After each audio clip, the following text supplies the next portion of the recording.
तो सामाजिक आर्थिक रिपोर्ट सामने पेश किया जा चुका है और अब इसकी बड़ी बातें तो हम आपको बता ही रहे हैं कि कौन पिछड़ गया, किसके साथ उसके अधिकारों का हनन हो गया, क्या अब एक बार फिर से आरक्षण को लेकर के इसकी सीमा को बढ़ाने की बात की जाएगी। तमाम इस वक्त सवाल है, लेकिन सबसे बड़ा सवाल ये कि बिहार में विकास कैसे होगा, क्या इस तरीके से सोच बढ़ेगी राजनीतिक दलों की, वो इसे लेकर आगे बढ़ेंगे, ये सोचना होगा।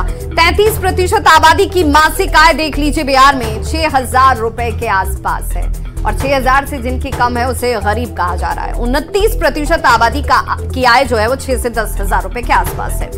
राहुल, बिल्कुल, तो ये पिछड़ा वर्ग की आय है और दिखा रहे हैं डेटा ये कि किस तरीके से आय और कितने प्रतिशत लोग इस आय को रखते हैं। 18% जो आबादी है उसकी मासिक आय 10 से 20,000 रुपए है। ये 18% मात्र 10% आबादी है जिसकी मासिक आय जो है वो 20,000 से 50,000 के रुपए के बीच में है। तो पिछड़ा वर्ग की आय किस तरीके की है? 4% की आबादी है जिसकी मासिक आय जो है वो 50,000 से ज्यादा है। यानी कि किस तरीके से लोग कमा रहे हैं, किस तरीके से अपनी रोजी रोटी चला रहे हैं और कितना उनके घर में पैसे आ रहे हैं, उसका एक जो डेटा है वो यहाँ पर। ये तो आर्थिक आय वाली बात हो गई राहुल। और अब शैक्षणिक स्थिति की भी बात कर लें तो शैक्षणिक स्थिति क्या है? वर्ग 1 से 5 तक की शिक्षा ग्रहण करने वाली जो आबादी है वो 22.67% के आसपास ही है। यानी कि ये पहली से 5वीं कक्षा तक ही पढ़ाई कर पा रहे हैं। 6 से 8वीं तक की शिक्षा प्राप्त करने वाली आबादी की संख्या देख लीजिए 14.33% के आसपास।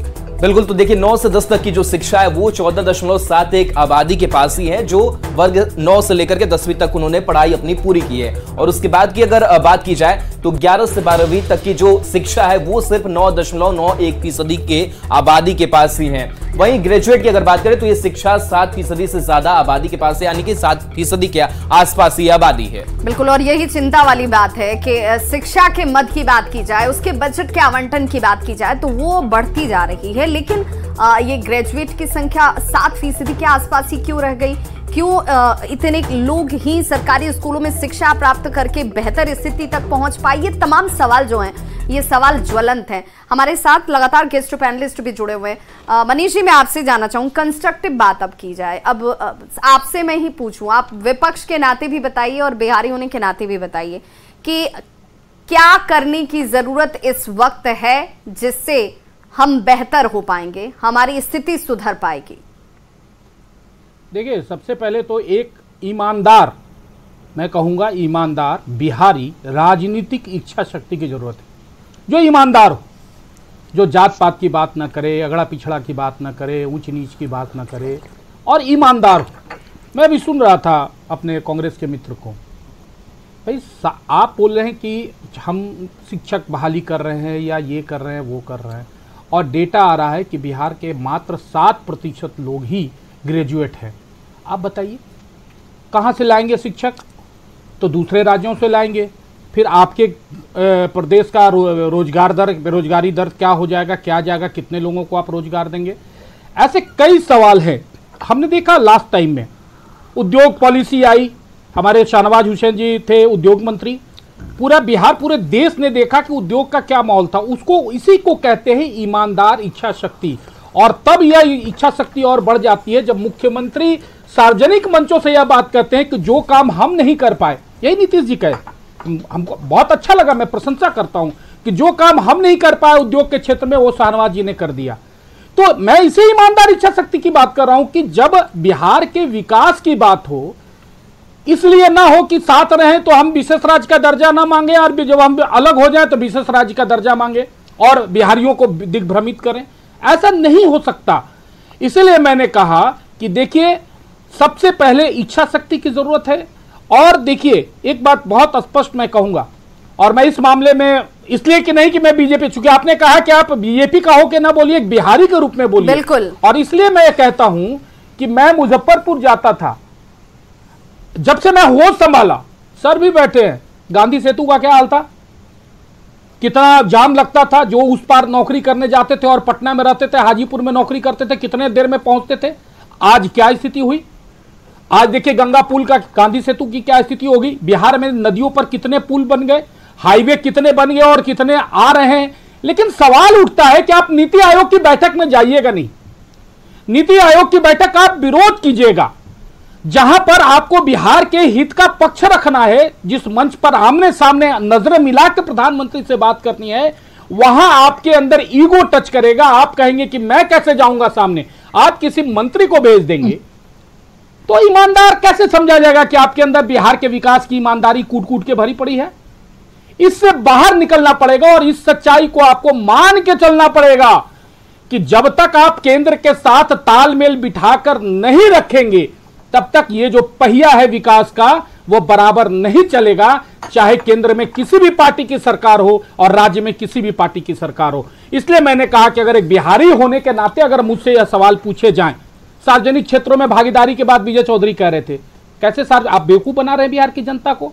जब वह पिछड़ा अति पिछड़ा शिक्षा ही नहीं पाएगा, उसका शिक्षा दर बढ़ेगा ही नहीं, वह प्रशासनिक सेवा में जाएगा कैसे भाई।